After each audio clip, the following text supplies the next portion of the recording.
किसी के लिए लड़ाई नहीं लड़ते, वो केस तो लड़ते हैं पर अपने लिए, क्योंकि केस के बदले उन्हें फीस मिलती है। पर वकीलों में भानु प्रताप सिंह भी होते हैं, उन्हें हमने पहली बार देखा। सर केवल मैं ही नहीं हूँ, मेरे जैसे बहुत लोग, ऐसा नहीं है, हम लोग भी सारी चीज़ों को समझते हैं।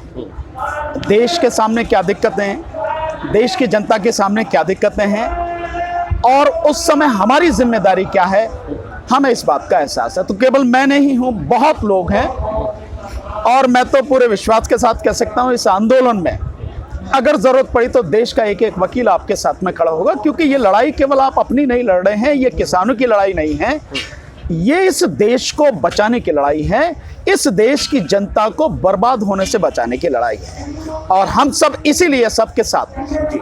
भानु जी, बहुत से चैनल्स ने, अखबारों ने अपने अपने तरीके से जो सुप्रीम कोर्ट में कल फैसला आया है उसको बताया, लेकिन जब आप बताएंगे, आप अलग तरीके से जो कानूनी दाव पेच होते हैं उसी हिसाब से बताएंगे कि सरकार की तरफ से क्या पिटीशन दायर की गई थी, सुप्रीम कोर्ट में क्या सुनवाई हुई और उस सुनवाई के मायने क्या है। देखिए, जो सुप्रीम कोर्ट में सुनवाई हुई है वो 3 पिटीशन डाली गई है। एक पिटीशन तो सीधी इससे संबंधित है कि भाई ये जो रास्ता है इसे खाली कराया जाए, और वो वही लोग हैं जो बीजेपी के एक तरह से कि जिन लोगों ने दिल्ली में दंगा करवाया और दिल्ली में जिन्होंने ये बदतर हालात पैदा किए, वही ये चाह रहे हैं कि भाई सबको, लेकिन ये है सब बीजेपी की टीम, मतलब बीजेपी कई तरीके से काम करती है, तो एक ही वो टीम है जो जाके रास्ता खुलवाने की बात कर रही है। एक जो पिटीशन आई है वो भी मेरे नाम राशि है, भानु प्रताप सिंह, वो भी एक भारतीय किसान यूनियन करके एक गुट है, भानु गुट, ठाकुर भानु प्रताप सिंह है, वो उनकी तरफ से डाली गई है। मेरे विचार से उन्हें जाना नहीं चाहिए था, उन्होंने जाके बहुत समझदारी नहीं की, लेकिन दिक्कत यह है कि कुछ लोग आंदोलन को समझते नहीं है, या यूं कहो कि कुछ लोगों के अपने निहित स्वार्थ होते हैं, या यूं कहा जाए कि वो सरकार के हाथों में खेलते हैं, उस वजह से वो पिटीशन इस तरह की पड़ी हैं। एक और पिटीशन डाली गई है कि भाई यहाँ पे कोरोना फैल रहा है और कोरोना के इन हालात में इतना बड़ा जो आंदोलन है इससे दिक्कत होगी, इस तरह से पिटीशन डाली गई है। जो अभी टिप्पणी की है कोर्ट ने, जो टिप्पणी की है बहुत छोटी सी टिप्पणी की है। कोर्ट ने कहा है कि जब एक पिटीशन वाले ने, एक रास्ता खुलवाने वाले ने, कि भाई इसको जो है, जो शाहीन बाग की तरह जो आदेश आपने किए थे शाहीन बाग के मामले में, उसी तरह से इसको खुलवाना चाहिए। तो कोर्ट ने एक बहुत बढ़िया बात की, मैं वाकई में इसके लिए कोर्ट को धन्यवाद देता हूं। कोर्ट ने कहा कि भाई शाहीन बाग का आंदोलन, ये आंदोलन, दोनों में बहुत अंतर है। ये आंदोलन बहुत बड़ा आंदोलन है, शाहीन बाग का आंदोलन निश्चित रूप से बड़ा था, पर वो एक जगह पे था, वो इतना लंबा चौड़ा नहीं था कि 25 किलोमीटर दूर तक पूरे किसानों के ट्रैक्टर ट्रॉली वो लगे, ये नहीं था। तो कोर्ट का जो कहना है कि शाहीन बाग का आंदोलन और ये आंदोलन, ये अलग चीज है, इसमें अलग परिस्थितियां हैं, तो अलग तरीके से उसे देखा जाएगा, वो बात कह के खत्म कर दिया। दूसरा उसने कहा है कि जो पिटीशन और डली है उसमें केंद्र सरकार को, पंजाब सरकार को और हरियाणा सरकार को उन्होंने नोटिस किया है। आज क्या कार्रवाई होगी मुझे नहीं मालूम कि क्या किस तरह से उन्होंने किया है, लेकिन मेरा मानना यह है कि जिस तरह से कोर्ट ये सारी चीजों को देख रही, सुन रही है, कोर्ट को बहुत गहराई से, क्योंकि आज 22 दिन हो गए हैं, ऐसा नहीं है कि कोर्ट इस आंदोलन को देख नहीं रही और इसके विषय में जान नहीं रही, पर जब इतना गंभीर मसला हो और इतनी बुरी तरह से दोनों तरफ से लोग अपनी अपनी बात पर डटे हुए हैं, उस समय कोर्ट को अपने आप ही इसमें बहुत गहराई में जाके देखना चाहिए, आखिर इसकी लीगलिटी क्या है, इसकी कॉन्स्टिट्यूशनलिटी क्या है, क्या ये संवैधानिक भी है, क्या ये कानूनी भी है, क्या ये देश के हित में भी है, देश की जनता के हित में भी है। अगर है तो अलग बात है, अगर नहीं है तो इस कानून को खत्म करने में इतनी देर क्यों। तो मेरा मानना यह है कि इतना संवेदनशील कोर्ट को होना चाहिए, लेकिन संवेदनशीलता कोर्ट की दिखी नहीं, क्योंकि जब पिटीशन डाला गया तब आप उस पर बात कर रहे हो, और जब आप उस पर बात कर रहे हो तो एक सवाल और खड़ा होता है, कश्मीर का 370 वाला मुद्दा अभी तक पेंडिंग है, आप उस पर कुछ नहीं कर रहे। जो इलेक्टोरल रोल उसका है, जो इलेक्टोरल बॉन्ड का है, आप वो भी मुद्दा पेंडिंग है, आप उस पर कुछ नहीं कर रहे। एकदम यकायक आप इस मुद्दे पर क्यों सुनवाई पर जो है आमादा हो रहे हैं, और क्यों सुन रहे हैं? कहीं ना कहीं जो इसके पीछे जो हमें अब तक का अनुभव है वो ऐसा दर्शाता है कि इसमें किसी ना किसी तरह से सरकार की चाल है और सरकार की बात को सही करने का कहीं ना कहीं कोई षड्यंत्र मतलब मुझे नजर आता है कि कहीं ऐसा तो नहीं है। क्यों हो ये रहा है कि सरकार जिन मामलों में पूरी तरह फेल हो जाती है उन मामलों को सरकार कोर्ट के माध्यम से उसका हल निकालने की कोशिश करती है और वो ये कह के बच जाती है भाई मेरा कुछ नहीं है इसमें, जो भी कुछ है भाई अदालत का आदेश है, मैं क्या कर सकता हूं उसमें। ये एक तरीका कोर्ट का मतलब कोर्ट को बीच में लाके और सरकार का बचने का है। अब ये शंका यूं और बढ़ जाती है कि पिछले 2-3 साल का जो सुप्रीम कोर्ट का रिकॉर्ड है वो रिकॉर्ड ये दिखाता है कि जनता के हक में कुछ नहीं है। सरकार जो चाह रही है वो सारे फैसले आ रहे हैं, सरकार के हिसाब से फैसले आ रहे हैं। इसलिए जो ये मामला अब यहां पहुंचा है इसमें मुझे जो है ये सारी चीजें नजर आ रही है। भानु प्रताप जी, फिर तो जितने भी भानु प्रताप हैं इस वकालत में, वकील परिवार में जितने भी हैं, तो फिर उनका कोर्ट से किसी भी तरह से हम लड़ाई कैसे, जब ये क्लियर हो गई कि जो भी करना है कोर्ट ने वो तो वही करना है जो वो चाहते हैं, तो फिर हम लोग कानूनी लड़ाई कैसे लड़ सकते हैं कि यहाँ हम लोग सिर्फ आबाकारी रह जाएंगे। देखिए, एक टिप्पणी कोर्ट ने की है इसमें, कोर्ट एक रास्ता देख रही है कि एक कमेटी बनाई जाए जो कमेटी जो है किसानों से बात करे। मेरे विचार से वो कमेटी अगर हमारे पास आती है हमें उसी से बात करनी चाहिए, हमें कोर्ट में जाने की जरूरत नहीं। एक बात। दूसरी बात, हम जो लड़ाई लड़ रहे हैं, इतनी बड़ी लड़ाई लड़ रहे हैं और आज 22 दिन तक हम यहाँ जमे बैठे हैं, हम तभी तो जमे बैठे हैं कि हम जानते हैं कि हमारी लड़ाई सही है और सरकार जो कानून लेकर आई है वो गलत है, देश को बर्बाद करने वाले कानून। अगर कोर्ट हमारी इस बात को मानती है, सरकार नहीं मान रही कोई बात नहीं, कोर्ट माने। अगर कोर्ट मान रही है तो ठीक है, हम कोर्ट का फैसला मान लेंगे। अगर कोर्ट नहीं मानती, कोर्ट को भी समझ में नहीं आती है, कोर्ट भी सरकार के हिसाब से सारे काम करती है, तो हम पे कोई बंदिश थोड़ी कि हम कोर्ट का फैसला माना नहीं मानते। हम तो बहुत सीधी सी बात है, कोर्ट हमारी माई बाप थोड़ी है, कोर्ट न्याय करने के लिए है। क्योंकि हम ये जान रहे हैं जो अयोध्या का मसला आया, अयोध्या के मसले में न्याय नहीं हुआ और कोर्ट भी इस बात को स्वीकार कर रही। कैसे? अयोध्या के मसले में कोर्ट ने कहा कि वहां पे मंदिर नहीं था, मंदिर तोड़ा नहीं गया, वहां पर मस्जिद थी, मस्जिद ही तोड़ी गई, वहां पर मंदिर की कभी कोई पूजा नहीं हुई और मंदिर के संबंधित कागज भी उनके पास नहीं है। इतना सब कुछ मानने के बाद भी कोर्ट ने उन्हीं को वो मंदिर की जगह दे दी जिन्होंने उसको मस्जिद को तोड़ा, जिनके पास कुछ भी नहीं था, तो न्याय उसमें नहीं हुआ। जबकि कोर्ट ने जो हवाला दिया, अनुच्छेद 142 का हवाला दिया। अनुच्छेद 142 कहता है कि जब कंप्लीट जस्टिस करना हो उस समय आप अनुच्छेद 142 का प्रयोग कर सकते हैं। कोर्ट ने उसका प्रयोग किया, लेकिन उसमें लिखा, वर्ड जो लिखे, कंप्लीट जस्टिस, यानी पूर्ण न्याय। अब मुझे आप बताइए कि जब आप मान रहे हैं कि इन्हीं लोगों ने तोड़ी, इनका कोई मतलब ही नहीं है, उन्हीं को आपने दे दिया, तो इसका मतलब ये हुआ कि कल मेरे घर को कोई भी आके तोड़ जाए और कहने लगे ये घर मेरा है, तो आप मुझे रहने दे, झगड़ा हो जाएगा, तू रहने दे, इन्हीं को दे दे। ये क्या, ये न्याय है क्या? इसका मतलब ये भी है कि न्याय प्रक्रिया कहीं कमजोर है। इसका मतलब ये भी है कि क्या सुप्रीम कोर्ट उन चंद लोगों से जो इस तरह का आतंक फैला रहे हैं उनसे डर रही है? तो अगर डरेगी तो न्याय कैसे करेगी? और सुप्रीम कोर्ट ही अगर डरने लगेगी तो फिर न्याय कैसे मिलेगा? इन सारी चीजों को समझते हुए जो हमें नजर आ रहा है, हमारा बहुत स्पष्ट है, हमें कोर्ट में जाने की जरूरत नहीं है।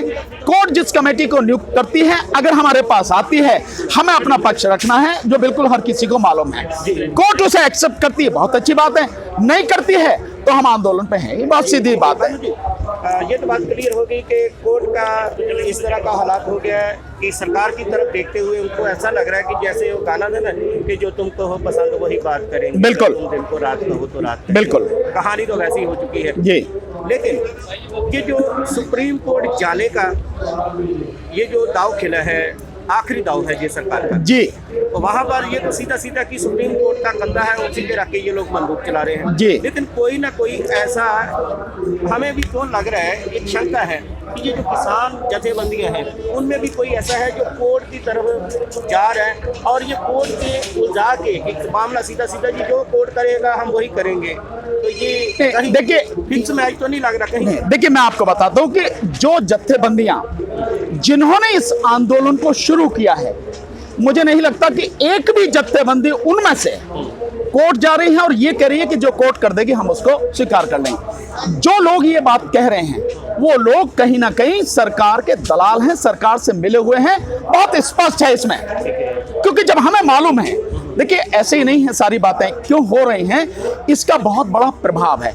लोग इसकी कानूनी चीजें नहीं समझ पा रहे और इसके जो प्रभाव दूरगामी पड़ेंगे उसको समझ नहीं पा रहे। और मैं यही आपके माध्यम से कहना चाहूंगा, जो कोर्ट है, क्योंकि उस पर बहुत लोगों का भरोसा है, उसे अपना भरोसा, लोगों का भरोसा उसे कायम रखना है, तो वो न्याय करे जी। और न्याय करने के लिए केवल एक ही चीज को, ज्यादा नहीं, केवल दो चीजों को अगर समझ ले। नंबर एक, इसेंशियल कमोडिटीज एक्ट में जो सारी सीमाएं हटा दी गई हैं कि कितना भी स्टॉक कर सकते हैं, अगर केवल इस बात को कोर्ट समझ ले तो कोर्ट को समझ में आ जाएगा कि अगर इस तरह से सीमा हटा दी गई तो व्यापारी जितना भी अनाज है, जितना भी खाने पीने की चीजें हैं, सबका स्टॉक कर लेगा और आने वाले समय में आर्टिफिशियल जो है महंगाई, जो मतलब उसकी कमी है, उसको दिखाएगा। लिहाजा वो कहेगा कि भाई है ये चीजें हैं नहीं। आपने देखा होगा जिस तरह से 8000 टन से ज्यादा दाल बरामद की गई उस समय गोदामों में से, जिस समय दाल का भाव 200 रुपए किलो पहुंच गया। तो जब घर में ही 8500 टन दाल थी तो भाव कैसे पहुंच गया? बहुत सीधा सा था, व्यापारियों ने दबा ली और उसकी कमी दिखा के उसके दाम बढ़ा दिए। हमेशा यही होता है। आज की तारीख में भी आप देखेंगे कि आलू, नया आलू जो किसान से लिया जा रहा है 5 रुपए 6 रुपए किलो, मिल क्या भाव रहा है? 40 रुपए किलो से कम मार्केट में नहीं है। आपको मैं लेके आता हूं, मैं देखिए अपने लिए, तो ये स्थिति है। प्याज 50 रुपए किलो किसान से ली जा रही है, 5 रुपए और 6 रुपए किलो। जो लहसुन है, वो लहसुन लिया जाता है सरकारी रेट पर 35 रुपए किलो, वो भी जो क्वालिटी, जो ग्रेड, जो वो चीज स्टैंडर्ड होना चाहिए, लेकिन उससे अलग वो तो मुश्किल से 6 रुपए 7 रुपए 8 रुपए 10 रुपए किलो लिया जाता है। लहसुन बिक क्या भाव रहा है? लहसुन 200 रुपए से 400 रुपए किलो तक बिक गया। सरकार को नहीं समझ में आता कि इतनी महंगाई कैसे हो रही है, कहां से हो रही है। प्याज कहते हैं नहीं, और प्याज जब आपको एक्सपोर्ट करनी हो तो सारी मिल जाती है आपको। प्याज जब आपको महंगी देनी होती है सब मिल जाती, कहां से आ जाती है? इसका मतलब यह है कि अगर आपने उस पर लिमिट हटा दी गई है, कल आने वाले समय में यह होगा कि व्यापारी पूरा स्टॉक कर लेगा। और जो आपने 2013 में एक एक्ट बनाया, सरकार ने एक्ट बनाया फूड सिक्योरिटी बिल, यानी कि इस देश के जो 82 करोड़ लोगों को खाना देने के लिए आपने जो कानून बनाया है, जिसके तहत आज की तारीख में 80 करोड़ लोगों को आप 5 किलो अनाज और 1 किलो चना दे रहे हैं। उस कानून का क्या होगा? आप उस कानून के तहत लोगों को कैसे खाना दोगे आप, जब पूरा स्टॉक ही हो जाएगा? और इसके अलावा सरकार ने अपने आप को अलग करने के लिए बहुत बढ़िया तरीका सोचा है। सरकार इस मार्केट से पूरी तरह से जाना चाहती है। जैसे नीति आयोग की 2017 की सरकार की रिपोर्ट है, उसमें कहा गया कि इससे आप बिल्कुल पूरी तरह से हटत। अब क्या सरकार ने किया? कह रही है कि एमएसपी मिलेगा, पर मुझे आप ये बताइए कि आप हैं किसान, मैं हूं पूंजीपति व्यापारी, मेरा और आपका समझौता हो गया, जो एक्ट है ना, एग्रीमेंट वाला जो एक्ट है, जब मेरा और आपका समझौता हो गया और उसमें क्या मुझे उगाना है, किस क्वालिटी का उगाना है, किस ग्रेड का उगाना है, किस स्टैंडर्ड का उगाना और क्या उसकी कीमत होगी, तो आप और मैं हुए ना उसके जिम्मेदार। बिल्कुल, कीमत आपके और मेरे बीच में तय हो गई। सरकार ने क्या किया है उसी में सॉरी सरकार ने उसी में, उस एक्ट में एक सेक्शन बना दिया है कि इसके लिए किसी भी तरह से ना कोई उसके खिलाफ सिविल सूट फाइल होगा, ना ही उसके खिलाफ कोई क्रिमिनल केस फाइल होगा, ना ही किसी तरह की कानूनी कार्रवाई होगी। इसमें न सेंट्रल गवर्नमेंट के साथ, न स्टेट गवर्नमेंट के साथ, न जितने अधिकारी जैसे एसडीएम, एडीएम, डीएम है उनके खिलाफ कोई कार्रवाई नहीं होगी। इसका मतलब अपने आप को सरकार ने बचा लिया कि भाई हमारे खिलाफ कोई कार्रवाई नहीं होगी, जो भी कर दिया सो कर दिया। अब जब कीमत आपके मेरे बीच में तय हो गई और कल झगड़ा होगा तो आप कह दोगे एसडीएम के यहां जाओ, एडीएम के यहां जाओ। एसडीएम और एडीएम किसके हैं? उसी सरकार के, उस सरकार के जो उद्योगपतियों की गुलामी कर रही है। जिस देश का प्रधानमंत्री केवल 2 उद्योगपतियों की गुलामी जाके करता हो, उनकी चौखट को ज्यादा बढ़िया समझता हो, उस देश में अधिकारियों की क्या औकात है कि वो सुनेंगे? और उनको पहले ही प्रोटेक्ट कर दिया कि तुम चाहे जो ऑर्डर पास कर दो, तुम्हें कुछ नहीं। गरीब जो किसान जो है वो बेचारा कमजोर है, गरीब है, उन उद्योगपतियों से कैसे लड़ेगा जिन उद्योगपतियों ने प्रधानमंत्री को अपनी जेब में रखा हुआ है? आप बताइए, आप जब जो उद्योगपति प्रधानमंत्री को जेब में लेके घूम रहे हैं, उनसे गरीब आदमी किसान कैसे लड़ेगा? दूसरा, जब कीमत आपकी मेरी तय हो गई, सरकार अलग हट गई, तो अब आपका मेरा झगड़ा है। सरकार कहती है कि भैया मैंने तो पहले कि तुमने अपने आप एग्रीमेंट किया, मैं क्या हूं? और जब आपकी मेरी कीमत तय हो गई, और इसी तरह से पूरे देश में हो जाएगा। मतलब जो उद्योगपति पूंजीपति हैं, पूरे देश का अनाज, पूरे देश की किसान की उपज वो अपने गोदामों में रख लेंगे। फिर अब ये बताइए कि जो एफपीएस फेयर प्राइस शॉप हैं, राशन की दुकानें हैं, राशन की दुकानें पीडीएस सिस्टम जो है, उनके लिए जो 5 लाख दुकानें हैं इस देश में, उनके लिए अनाज कहां से लेके आओगे आप? जो 80-82 करोड़ लोग हैं, उनके लिए कहां से आप खाना दोगे आप? इसका मतलब यह हुआ कि किसानों को तो मार ही दिया आपने, उन 80 करोड़ मजदूरों को, गरीबों को भी आपने पूरी तरह से तबाह कर दिया। ये स्थिति है, इसको समझने की जरूरत है। और जब प्राइस आपका मेरा तय होगा, एमएसपी का मतलब क्या है? एमएसपी अगर कानून भी बना दोगे आप, तो एमएसपी का मतलब क्या रह जाएगा? क्योंकि जो कीमत है वो तो आपकी और मेरी तय हो गई, उसी पे झगड़े होने जो भी कुछ। तो ये सरकार मूर्ख बनाने की, और यही बात अदालत को भी समझनी चाहिए, यही बात इस देश के हर व्यक्ति को समझनी चाहिए। अफसोस ये है कि लोगों ने कानून पढ़ा नहीं है, जो लोग बातें कर रहे हैं उन्हें कुछ नहीं मालूम, एबीसीडी मालूम नहीं। ये बात सही है। आप देखिए प्रचार में बानू जी, मैं यही बात कहना चाहता हूँ कि यहाँ पर भी अभी स्टेज में भी आप देखिए सारा दिन यहाँ पे अजब की बातें होती हैं, लेकिन जो कानून है, कानून की जो बारीकियां, जो पेचीदगियां हैं, जो नफे नुकसान है, कहाँ पर क्या है, जैसे आपने बताया ना डिटेल में, किसी को नहीं पता। चाहे किसी से भी पकड़ के जो भी स्पीच दे रहा है ना, उसे क्या है कानून पता ही नहीं है। सही कह रहे हैं। यही देखिए, यही चीज है। इसलिए अब बहुत ज्यादा नहीं है, 25 सेक्शन एग्रीमेंट वाले कानून में है, 20 सेक्शन जो मंडियों का कानून है उसमें है, और 1.5 पेज का कानून वो है जो इन्होंने चेंज किया है, इसेंशियल कमोडिटीज एक्ट का। बस इतना सा है। इस चीज को हमें पढ़ना चाहिए, और देश के हर व्यक्ति को, लोगों को मैं देखता हूं बात करते हैं, मैंने कभी पढ़ा है तुमने कानून? आपको मालूम है क्या स्थिति है? कि नहीं साहब पढ़ा नहीं है, मोदी जी जो कर रहे हैं। अबे मोदी जी तुम्हें कुएं में ढकेल रहा है, मोदी जी तुम्हें खाई से पटक रहा है, तुम्हें समझ नहीं है, तुम्हारी अपनी बुद्धि क्या काम कर रही है। कोई व्यक्ति अगर कह रहा है तो जिस बात में कह रहा है उससे पहले पढ़ लो। दिक्कत यही है कि पढ़े नहीं। अब एक चीज और बताएं, मजदूर मर गया, किसान मर गया, अब इससे और कौन मरेगा? जो छोटा व्यापारी है। वो कैसे मरेगा मैं आपको बताता हूं, उसको समझ में आनी चाहिए कि उसका नुकसान कैसे होगा। जब आपका मेरा एग्रीमेंट हो गया, जो प्रैक्टिकल चीजें हमें वो देखनी चाहिए कि जैसे जैसे आपके मेरे रिश्ते बढ़ेंगे, आपके मेरे रिश्ते बढ़ते रहे, यानी पूंजीपति और किसान के, तो धीरे धीरे किसान को फसल के लिए बीज भी चाहिएगा, तो बीज कौन देगा? वही उद्योगपति। खाद भी चाहिएगा, कौन देगा? वही उद्योगपति। उसके लिए मुझे पेस्टिसाइड भी चाहिए, कौन देगा? वही उद्योगपति। उसके लिए जो है मुझे जो उसमें खेती में काम आने वाले औजार हैं, यंत्र हैं, कौन देगा? वही उद्योगपति। अब जब सारी चीजें वही दे देगा, टेक्नोलॉजी वही दे देगा, और मेरे लिए है ठीक है भैया, मैं पूंजीपति मैं दे रहा हूं, तो मैं ये उद्योग भी लगाऊंगा, तो मैं और बड़ा हो जाऊंगा। अब इसमें मरेगा कौन? जो छोटा व्यापारी आज की तारीख में दुकान खोल के बैठा है, जो खेती में काम आने वाले यंत्र इस्तेमाल करता है उन्हें बेचता है, जो पेस्टिसाइड यानी कीटनाशक बेचता है, जो खाद बेचता है, जो आपको जो है बीज बेचता है, वो कहां जाएगा?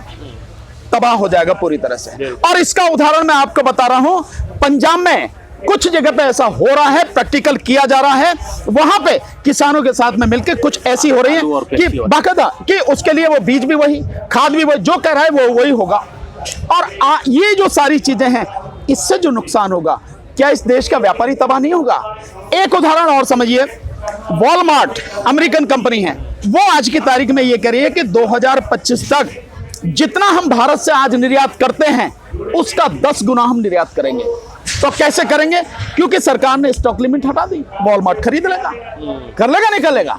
तो और इसी के साथ साथ में जो कहीं भी बेचना होगा तो आपको वॉलमार्ट की कीमत पर खरीदना होगा। एक आप देखें कि अमेजोन है, ये कंपनी है ना कि जो मतलब फोन पे ही ऑनलाइन जो पेमेंट, ऑनलाइन जो सारी चीजें आ रही हैं, बड़ी बड़ी कंपनियां जो सप्लाई कर रहे हैं, उससे छोटी छोटी दुकान वाले हैं, क्या वो बर्बाद नहीं हो रहे हैं? क्या वो खत्म नहीं हो रहे हैं? तो जब ये सब खत्म हो जाएंगे तो देश में बेरोजगारी और बढ़ेगी, भुखमरी और बढ़ेगी, क्योंकि रोजगार नहीं है। आपका रोजगार चंद लोगों ने कब्जे में ले लिया। इस समझने वाली बात है कि जो लोग दुकानों में बैठे हैं, घरों में बैठे हैं, जिन्हें ये लग रहा है कि मोदी जी बहुत अच्छा काम कर रहे हैं, उन्हें बानू जी की ये वाली जो स्टोरी है, ये जो अभी आप न्यूज़ देख रहे हैं, इसे देखना समझना बेहद जरूरी है। इसे ऐसे ही स्किप मत करें, चैनल आगे मत बढ़ाएं, इसे देखिए जरूर, क्योंकि ये आपके भविष्य के, आपके बच्चों के भविष्य की बात है। अगर आप चाहते हैं कि आप अपने बच्चों को एक सुनहरी भविष्य दें, तो ये भानु प्रताप सिंह ने जो कानून के बारे में पेचीदगियाँ बताई हैं, जो चेहरा इन्होंने बेनकाब किया है, उस चेहरे को गौर से देखिए, आपको पता चल जाएगा कि चौकीदार क्या है। और मनु जी, सुप्रीम, आखिरी सवाल आपसे कि सुप्रीम कोर्ट के का सहारा लेकर सरकार कहूँ या नरेंद्र मोदी कहूँ, ये सबसे बड़ा खेल क्या खेल सकते हैं इन मोर्चों को लेकर, इस संघर्ष को लेकर? सबसे बड़ा कह रहा हूँ, देखिए, इस खेल नहीं सकते हैं, इसकी बात शुरुआत हो गई है। क्या है इस मोर्चे को, विशेषकर ये जो मोर्चा यहाँ पे है सिंगू बॉर्डर पे, इस मोर्चे को सरकार 4-5 तरीके, 5-6 तरीके अपना रही है। नंबर 1, उसने अपने जो कुछ बदतमीज लोग हैं उनको लगा दिया है कि इनको बदनाम करो। एक तरफ तो ये बदनाम किया जा रहा है, लगातार वो एक कोशिश कर रहे हैं। दूसरी तरफ ये सुप्रीम कोर्ट का भी सहारा ले रहे हैं। तीसरी तरफ इनके जो मंत्री हैं वो जगह जगह बता रहे हैं कि भाई किसानों की भलाई के लिए है, किसानों की भलाई के लिए है, ये हो जाएगा वो हो जाएगा, ये नहीं बता रहे कि क्या भलाई है। चौथी तरफ मोदी जी खुद इस बात में लगे हुए हैं कि वो जहां भी जाएं, जिस मीटिंग में जाएं, केवल यही बता रहे हैं कि किसानों का बहुत भला होगा। पहली सरकारों ने नहीं किया और हमने आके कर दिया, बड़ा क्रांतिकारी, बड़ा ऐतिहासिक फैसला है। इसके अलावा जो सीक्रेट इंफॉर्मेशन है वो ये है, आपने भी शायद सुनी होगी, इस मोर्चे को ताकत के दम पर हटाने की पूरी तैयारी सरकार कर चुकी है। मैं इस बात पर यकीन नहीं कर रहा था, लेकिन इस बात पर यकीन करने के 3-4 कारण मेरे पास हैं जो मुझे मेरे दिमाग में घूम रहे हैं। एक, सरकार ने, यूं कहें कि प्रधानमंत्री ने सेना को अपने हाथ में क्यों लिया? इस बार लाल किले से घोषणा की कि सेना को तीनों के अंगों के ऊपर एक और चीफ ऑफ डिफेंस स्टाफ बनाया जाएगा। अब तक किसी ने नहीं किया था। चीफ ऑफ डिफेंस स्टाफ उसके बाद में बना दिया गया जनरल विपिन रावत को, लेकिन उस चीफ ऑफ डिफेंस स्टाफ जो है तीनों सेनाओं के ऊपर, उसको सीधा प्रधानमंत्री के प्रति उत्तरदायी कर दिया। यानी उसकी जवाबदेही राष्ट्रपति को नहीं है, उसकी जवाबदेही प्रधानमंत्री को होगी। इसका मतलब यह हुआ कि आपने असंवैधानिक काम किया, क्योंकि अब तक सेना के तीनों अंगों का जो हेड था वो राष्ट्रपति था। आपने उसके ऊपर एक बिठा के अपने प्रति जिम्मेदार कर लिया, तो सेना को सीधे सीधे प्रधानमंत्री ने अपने हाथ में ले लिया। ये काम वही व्यक्ति करता है जो तानाशाह होता है, और अपने तानाशाही वाले जो इरादे हैं उनको पूरा करने के लिए सेना उसको अपने हाथ में चाहिए। एक ये बात हो गई पक्की, इन्होंने ये सब कुछ कर लिया। अब इसके बाद अभी 8-10 दिन पहले की रिपोर्ट है, वो मेरा साथी है सतपाल तंवर, हरियाणा का बड़ा सामाजिक कार्यकर्ता है, लगातार लड़ता है। उस व्यक्ति ने ये सारी की सारी वीडियो बना के, आप देखेंगे वीडियो चल भी रही है, कि सेना को दिल्ली में बुलाएगा। सेना वहां से आई है, हापुड़ वाले रोड से, जो हापुड़ वाला हाईवे है, वहां से आई है। सेना को आपने क्यों बुलाया भाई? दिल्ली में सेना की क्या जरूरत है आपको? तीसरा, एक बहुत ही सीनियर जर्नलिस्ट है, मैंने परसों ही उनकी वीडियो देखी है, और मैं मानता हूं कि जिस तरह से उन्होंने सारी चीजें बताई हैं, शायद उनका नाम श्री चरणजीत सिंह है, 3 न्यूज़पेपर हैं डेली, शायद, हाँ सर, बब्बर लास्ट में लगाते हैं वो। उन्होंने एक वीडियो बनाई है, करीब 12-13 मिनट की वीडियो है, और उसमें उन्होंने डिटेल में बताया कि मैं 3 न्यूज़पेपर का एडिटर इन चीफ हूं, और मेरे पास जो सीक्रेट इंफॉर्मेशन है, होती है, जो इतने लेवल पे होते हैं उनको पता होती है कि कहां कैसे हो रहा। ये सरकार ड्रोन के माध्यम से, आप देख रहे हैं, ड्रोन तो चल ही रहे हैं, सारी इंफॉर्मेशन ले रही है। ये भी, इसके लोग भी घूम रहे हैं, आप और हम सिविल में नहीं पहचान सकते भी कौन क्या है, कि कितने इसमें बच्चे हैं, कितने बुजुर्ग हैं, कितनी महिलाएं हैं, कितने नौजवान हैं, क्या स्थिति है, और कितना कितना ये लंबा चौड़ा वो है। इसके अलावा सैटेलाइट से भी नजर रखी जा रही है, और इस आंदोलन को किसी भी समय ताकत के बल पर इसको हटाने की भी कोशिश की जा रही है। इसको ही क्यों टारगेट किया जा रहा है? मेरे दिमाग में जो आ रही है बात, जो मैं समझ पा रहा हूं, वो ये है कि जो सबसे बड़ा मोर्चा है, सबसे ताकतवर मोर्चा है, वो ये है। दूसरा, इसको जो लीड कर रहे हैं हमारे सिख भाई जो हैं, वो लीड कर रहे हैं। अगर एक बार इसको हटाने में सरकार कामयाब हो गई, और सरकार क्यों चाहती है? क्योंकि मोदी की जो छवि बनी है कि वो जो चाहता है वो कर देता है, उस छवि के दम पर ही हिंदू राष्ट्र की घोषणा की जो 2025 में ये करेंगे। सारी सब कुछ उसी के लिए हो रहा है, एक एक करके एक एक कदम जो हो रहा है उसी के लिए हो रहा है। एनआरसी सीए जो आया था वो भी उसी के लिए आया था, लेकिन हम लोगों ने इतना जबरदस्त विरोध किया, सरकार अभी तक लागू नहीं कर सकी। इस मोर्चे को भी वही है, अगर ये हटा दिया गया और ये इस अपने इरादे में सफल हो गए तो आप समझ लीजिए कि पूरा मोर्चा, पूरा जो किसान आंदोलन है वो टूट सकता है। ये स्थिति है। तो सरकार इस तरह की भी कर रही है, मतलब वो हमें इसमें बहलाने की कोशिश कर रही है कि हम इसी का जवाब देते रहें कि भाई आपस में चलो बातचीत कर लें, कोर्ट की बात देख लें, या और जो ये जो हो रहे हैं उनका जवाब देते रहें, लेकिन पीछे पीछे वो इस तरह की भी कोशिश कर रही है। तो मैं ये मानता हूं कि हम सबको सावधान रहना चाहिए, हो कुछ भी सकता है। तो मेरा सवाल यही था कि किस हद तक जा सकती है सरकार, ये अगर शॉर्ट लफ्जों में हो जाए कि किस हद तक, कि या हद से भी आगे वाली हद तक जा सकती। देखिए, हद इनकी कोई नहीं है। हिंदू राष्ट्र की स्थापना के लिए ये किसी भी हद तक जा सकते हैं। इन्होंने इसकी, देखिए, इसके लिए इन्होंने 2025 घोषणा करनी है। मंदिर बनाया, प्रधानमंत्री का काम नहीं था, प्रधानमंत्री निष्पक्ष होता है, लेकिन प्रधानमंत्री ने मंदिर का उद्घाटन किया। सारे काम उसी के लिए कर रहे हैं। सीए एनआरसी लाए, उसी के लिए लाए हैं, अब फिर हल्ला मचाना शुरू कर दिया। दूसरा, उसके लिए ये कुछ भी कर सकते हैं। अगर ये गुजरात में कत्लेआम करा सकते हैं, 5000 लोगों को मार सकते हैं, ये अपने मंत्रियों तक की हत्या करवा सकते हैं, जज की हत्या करवा सकते हैं, ये किसी भी सीमा तक जा सकते हैं। अगर ऐसा हुआ, मैं तो यही कहूंगा कि प्रधानमंत्री को और जो गृह मंत्री हैं और जितना भी पूरा मंत्रिमंडल है सबको सद्बुद्धि दे, ऐसा कोई भी भयानक कदम न उठा जाए। अगर ऐसा कदम उठा तो देश की स्थिति बहुत भयानक हो जाएगी, देश में गृह युद्ध भी शुरू हो सकता है। इसलिए इन सारी चीजों को, क्योंकि ये कोई जिद की बात नहीं है, आप दो व्यक्तियों के लिए पूरे देश को आपने दांव पे लगा दिया, ये कोई समझदारी नहीं है। इसलिए सरकार को तत्काल ही वापस लेने चाहिए। जहां तक सरकार की बात है वो किसी भी हद तक जा सकती है, क्योंकि एक जो धारणा बनाई है, एक जो छवि बनाई है, उस छवि को गढ़ने, क्योंकि हिंदू राष्ट्र की स्थापना उस छवि के आधार पर होगी, अन्यथा कोई मानने को तैयार नहीं होगा। ये जो सारी स्थिति है, हमें इनको देखकर सावधान रहना है। सरकार किसी भी हद तक जा सकती है, उनको कैसे काउंटर करना है ये हमें देखना। हम भी लगातार पूरी कोशिश कर रहे हैं मीडिया के माध्यम से, क्योंकि जो सीआरपीएफ के लोग हैं, पैरामिलिट्री फोर्सेस के लोग हैं, वो सब भी तो हमारे ही भाई हैं। उनको भी हम समझाने की कोशिश करेंगे कि जब तुमको इसने कुछ नहीं दिया, तुम्हारे ही जो तुम्हारी कितनी मांगे आज तक पड़ी हुई हैं, तुम्हें कुछ नहीं मिला, तो भाई तुम अपने ही भाइयों, अपने ही बुजुर्गों के खिलाफ क्यों किस तरह से हथियार उठा रहे हो। सेना को भी यही, सेना को भी दिया नहीं है, वन रैंक वन पेंशन के नाम पे केवल मूर्ख बनाया, दिया कुछ नहीं है। उनकी जो एमएसपी की बात है, वो एमएसपी उनकी भी है, यानी मिलिट्री सर्विस पे उनका भी मसला है, यही मसला इनका भी है, सीआरपीएफ और ये पैरामिलिट्री फोर्सेस का।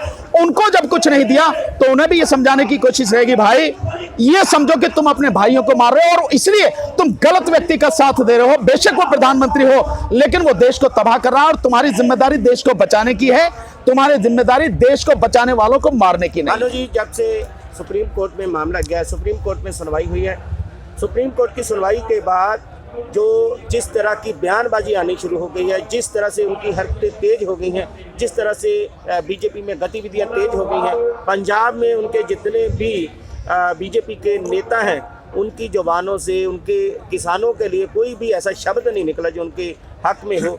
वहाँ पर भी नफरत भरी बातें हुई हैं, वहाँ पर भी ऐसी बातें। तो इसका मतलब सीधा सीधा ये हो गया, अभी आपने कहा कि किसी भी हद के आगे जा सकते हैं, तो सीधा सीधा कि बहुत बड़ा खतरा बिल्कुल सिंगू बॉर्डर में मंडरा रहा है। बिल्कुल, और इसमें बहुत बड़ा सीधा सीधा कहा जाए तो कत्लेआम होने के चांस कुछ भी हो सकता है। देखिए, कुछ भी हो सकता है, इसलिए मैं तो सभी से हाथ जोड़ के निवेदन करूंगा, सिंघू बॉर्डर पे और आपने हमारे टीकरी बॉर्डर पे जहां भी हमारे किसान साथी हैं, सबको बहुत सजग रहना है, बहुत होशियार रहना है।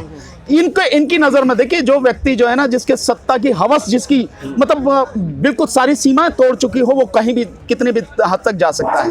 और आप सबने 84 भी देखा है, आप सबने 2002 गुजरात का दंगा भी देखा, सब कुछ भी हो सकता है, कुछ भी हो सकता है। और मैं ये जानता हूं, अगर आप जैसे बहादुर इनको खत्म कर दिया गया तो उनके लिए हिंदू राष्ट्र की घोषणा बहुत आराम से बहुत हो जाएगी। तो मेरा तो यही कि हम सबको बहुत सतर्क रहना है, बहुत संभल के चलना है और बहुत तरीके से काम करना है। और मैं आपके माध्यम से जहां तक भी लोग देख रहे हैं मुझे, या जहां तक भी मेरी आवाज जा रही है, जो भी मुझे मानते हैं, सबसे यही निवेदन करूंगा ये लड़ाई सिंघू बॉर्डर की नहीं है, ये लड़ाई टिकरी बॉर्डर की नहीं है, किसानों की नहीं है, ये लड़ाई हर किसी की है। हमारे किसान भाई हम सबकी लड़ाई लड़ रहे हैं इस देश को बचाने की, इस देश के संविधान को बचाने की, इस देश की जनता को, गरीबों को, मजदूरों को, पढ़े लिखों को, अनपढ़ को, अमीर को, गरीब को, सबको बचाने की लड़ाई लड़ रहे हैं। हमें हर किसी को इसका साथ देना चाहिए और कम से कम 1 महीने में 1 दिन तो हम निकाल सकते हैं, अन्यथा तो हम इंसान नहीं मुर्दे हैं। और हम मुर्दे हैं तो फिर मुझे कुछ कहना नहीं, पर अगर जिंदा है तो जिंदा होने का सबूत भी मिलना चाहिए। इसलिए हर किसी को जिस बॉर्डर पर भी जा सकते हो, आप टिकरी बॉर्डर जा सकते हो वहां पहुंचो, आप यहां आ सकते हो सिंघू बॉर्डर पे, यहां पे आओ, आप गाजीपुर बॉर्डर जा सकते हो वहां जाओ, आप रेवाड़ी बॉर्डर जा सकते हो वहां जाओ, और कोई भी रास्ता वहां बैठ सकते हो जाओ, क्योंकि सबकी लड़ाई है। अगर एक भी खत्म हुआ तो फिर कोई नहीं बचेगा। इसलिए मेरा सबसे हाथ जोड़ के निवेदन है, सब लोग इस लड़ाई में तन मन धन से पूरी ईमानदारी के साथ में साथ दो। एक चीज और मैं कहना चाहूंगा सर आपके माध्यम से, क्षमा चाहता हूं, एक मैंने सबसे रिक्वेस्ट की थी, आपसे सबसे कर रहा हूं, दुनिया भर में जहां भी हैं, रिलायंस के यानी अंबानी के और अडानी के और लाला रामदेव के जितने भी प्रोडक्ट हैं, जहां भी रिलायंस लिखा हो, जिस जगह पे भी, उसका पूरी तरह से बायकॉट करो। जहां पे अडानी लिखा हो, जो फॉर्च्यून, उनका आटा भी है, तेल भी है, चावल भी है, जो भी कुछ है, जहां पे लिखा हो उसका पूरी तरह से बायकॉट करो। लाला रामदेव के जितने भी प्रोडक्ट हैं उन सबका रुचि तेल है, और इसके अलावा जो पतंजलि के हैं, जितने भी इनके प्रोडक्ट हैं, इनका बायकॉट करो। मैं आपको एक उदाहरण बताता हूं, अभी अंबानी ने, रिलायंस वाले ने TRAI जो है यानी टेलीकॉम रेगुलेटरी अथॉरिटी जो है, उसमें एक पिटीशन फाइल करी है कि ये वोडाफोन और ये एयरटेल वाले किसानों के साथ मिलकर हमारे कंपनी के खिलाफ में वो कर रहे हैं। इसका मतलब आपको उसकी चीख सुनाई देने लगी, चीख सुनाई देने लगी। मैं बार बार यही कह रहा हूं कि ये बायकॉट हमारे पास इतना बड़ा हथियार है, यही सारी चीजों को रोक देगा। सरकार अपने आप पीछे हट जाएगी, गोदी मीडिया कुछ भी करे, लेकिन जहां भी रिलायंस का स्टोर देखो, पूरे देश में 8,784 स्टोर हैं, एक भी स्टोर पर मत जाओ, कुछ भी लेने दूसरी दुकान से ले लेंगे, कोई दिक्कत नहीं है। जो रिलायंस का फोन है, जियो का फोन है, चाहे कितना ही भी बढ़िया हो यार, अगर जहर कितना ही भी खूबसूरत प्याले में आपको दिया जाएगा तो पी लोगे क्या? मर जाओगे क्या? नहीं, हमें इस्तेमाल नहीं करना। कितनी भी बढ़िया उसकी पहुंचो, फ्री में दिया जाए, लालच दिया जाए, हमें नहीं करना, क्योंकि ये लड़ाई है। इसी तरह से अडानी के जितने प्रोडक्ट हैं उनका पूरी तरह से बहिष्कार करो। ये बहिष्कार ही हमारा सबसे बड़ा हथियार है। रिलायंस के जितने पेट्रोल पंप पे मत जाओ किसी पर डीजल लेने, पेट्रोल लेने, लगा दो इन पर ताले, लग जाने दो इन पर ताले।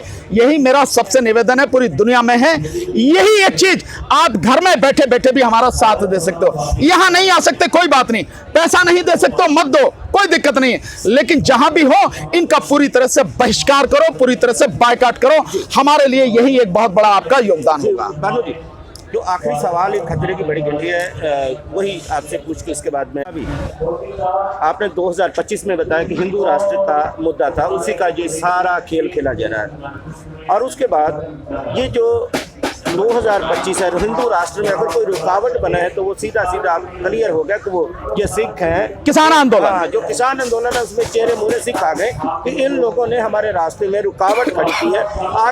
आने वाले दिनों में भी अगर 2025 में भी हिंदू राष्ट्र में कोई दिक्कत आएगी तो यही लोग खड़ी करेंगे। बिल्कुल। तो उनको सबक सिखाने के लिए कि ये आइंदा कभी भी ऐसी बगावती ना करे। आपको क्या लगता है कि चाहे यहाँ की बात हो या पंजाब की बात हो, वहां पर बहुत बड़ा कुछ हो सकता है? कुछ भी हो सकता है, देखिए कुछ भी हो सकता है, क्योंकि जो उनके दिमाग में सनक सवार है और इसका जो सब करता धरता है वो है RSS, जो मोहन भागवत है। आप एक सवाल हर व्यक्ति को पहुंचना चाहिए, मोहन भागवत क्या है? कि प्रधानमंत्री है, राष्ट्रपति है, कोई मंत्री है, कोई इस देश का जो अधिकारी है, उसको Z+ सिक्योरिटी क्यों दी गई है? क्या है वो? हमारे पैसे से, पब्लिक के पैसे से उसको Z+ सिक्योरिटी दी गई, क्यों दी गई है?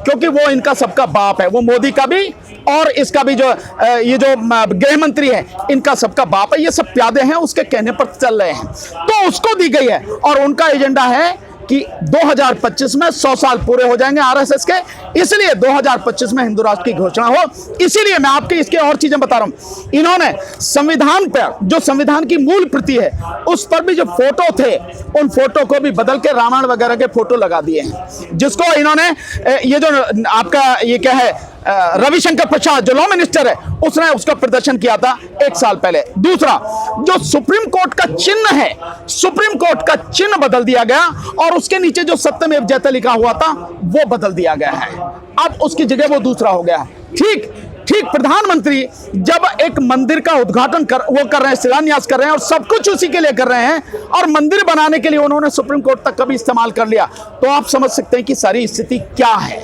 इसलिए हम सबको सावधान रहना है और इसमें कोई शक नहीं है कि पंजाब और पंजाब की तरह ही जो और लोग हैं वो सारे के सारे इस मामले में इस रास्ते में रोड़ा बनेंगे। इसलिए जो सबसे ताकतवर हैं, अगर एक बार उनको खत्म कर दिया गया, वो उनको अपने कब्जे में कर लिया गया, इनके लिए बाकी मंजिल बहुत आसान हो जाएगी। इनके रास्ते में सबसे बड़ी जो रुकावट हमने पैदा की वो जो 2000 यह भी साल भर पहले CA/NRC का आंदोलन था, उससे बहुत बुरी तरह से घबरा गए थे पूरा मुस्लिम समाज, और मुस्लिम समाज में भी मुस्लिम समाज की महिलाएं, बच्चियां, लड़कियां, माताएं, वो जो मैदान में निकल के आई, उन्होंने इनकी चूल्हें हिला दी। और अब उससे भी जो जबरदस्त आंदोलन है वो ये आंदोलन है, और उस आंदोलन के जो मेरे लीडर हैं, इस समाज के जो लीडर हैं, वो आप सब लोग हैं, इसलिए उनसे घबराई हुई है बुरी तरह से। जी बिल्कुल। मुझे तो धमकियां मिलती रहती हैं, इससे कोई फर्क नहीं पड़ता। भानु प्रताप सुप्रीम कोर्ट है जो कहने और इन्होंने इस सारे कानून ਦੀਆਂ पेचीदगियां ਜਿਹੜੀਆਂ बहुत बारीकी ਦੇ ਨਾਲ ਸਮਝੀ और 2025 ਦਾ एजेंडा भी ਦੱਸਿਆ और कानून ਦੇ ਨਫੇ ਨੁਕਸਾਨ ਵੀ ਦੱਸੇ।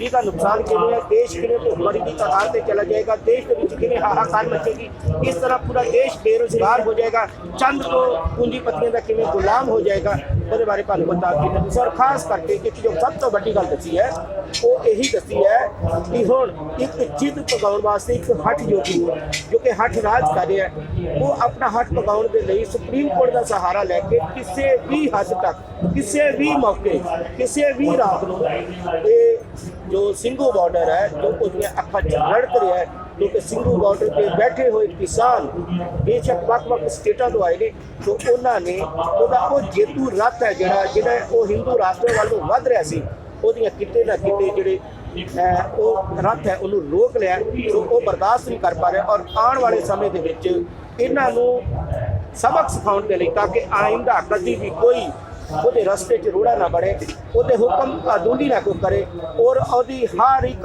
आवाज़ जो पत्थर ने लकीर मनी जाए और पूरे देश जिसकी दहशत सी, जिसके अगे बोलने की कोई हिम्मत नहीं सी करता, और एक आम जिहा बीजेपी का वर्कर वो भी उठ के किसी को भी धमकी लगा दिंदा सी। असीं आम देखिया कि कई बार कई पुलिस अफसर जिहड़े ने उन्हां नूं शरेआम उन्हां दे रिवाल्वर नाल ही गोली मारी गई, बढ़िया कख नहीं, क्योंकि उन्हां नूं कोई पग कह के बचा दिता गया। सो वो दहशत हुण किते ना किते घट रही है, वो दहशत को बरकरार रखने के लिए कोई भी बड़ा कदम है वो कहना कि सुप्रीम कोर्ट का सहारा लेके चुका जा सकता है। बहुत बढ़िया, और ये बहुत बढ़िया, पूरी दुनिया में जाम सिंघू बॉर्डर से दिखाई दे सकते हैं। और उस तो बाद सरकार अगे की नतीजे आएंगे तो बाद की गल है, पर खतरा बहुत बड़ा है। जिस तरीके ना हुण तक किसान जथेबंदियां ने इस तरह भानु प्रताप सिंह जी वर्गी जिहड़ियां शख्सियतां ने इन्हां ने उस खतरे नूं मिल के रोक के रखा है, उसकी हर एक खतरे की हल जिहड़ा इन्होंने लभ लिया। आने वाले समय में उम्मीद है कि किसी भी बड़े खतरे तो पहला उसका हल जिहड़ा भानु प्रताप जी और किसान जथेबंदियां जिहड़ियां ने लभ लैणगियां और ये सरकारां नूं वो दिखाई बिना नुकसान पहले गुरु जीत का दावा है और जित की जी निशानी है वो बहुत ही मैं ले लूँ जी। भानु प्रताप जी ऐसा ही लग रहा है कि जिवें जित है बहुत ही दरवाजे से खड़ी है, सिर्फ हल्की सी आर पार दी हाँ नहीं, हम ही जीतेंगे, इसमें कोई शक वाली बात ही नहीं है। इस बार सरकार उखड़ जाएगी अगर सरकार नहीं मानती है, बहुत सीधा है, इसमें किसी को चिंता नहीं होनी चाहिए, लेकिन सावधान रहना बहुत जरूरी है, हर किसी को सजग रहना बहुत जरूरी है। तो तुसी देख रहे हो डॉक्टर एनआरआई की आवाज से ही दिखाते रहांगे कि अपडेट के बीच जिवें भानु प्रताप जी ने दस्सिया सी देर रात तक 12-1 बजे तक तुहानू अपडेट दिंदे हैं, क्योंकि असीं देखते हैं कि किते ना किते सरकार कोई हरकत नहीं कर रही, वो भी तुहाडे नाल असीं उसे ही वेले लाइव होकर शेयर करते हैं। तो जुड़े रहो डॉक्टर एनआरआई के नाल, हर एक ताज़ा अपडेट देखण लई।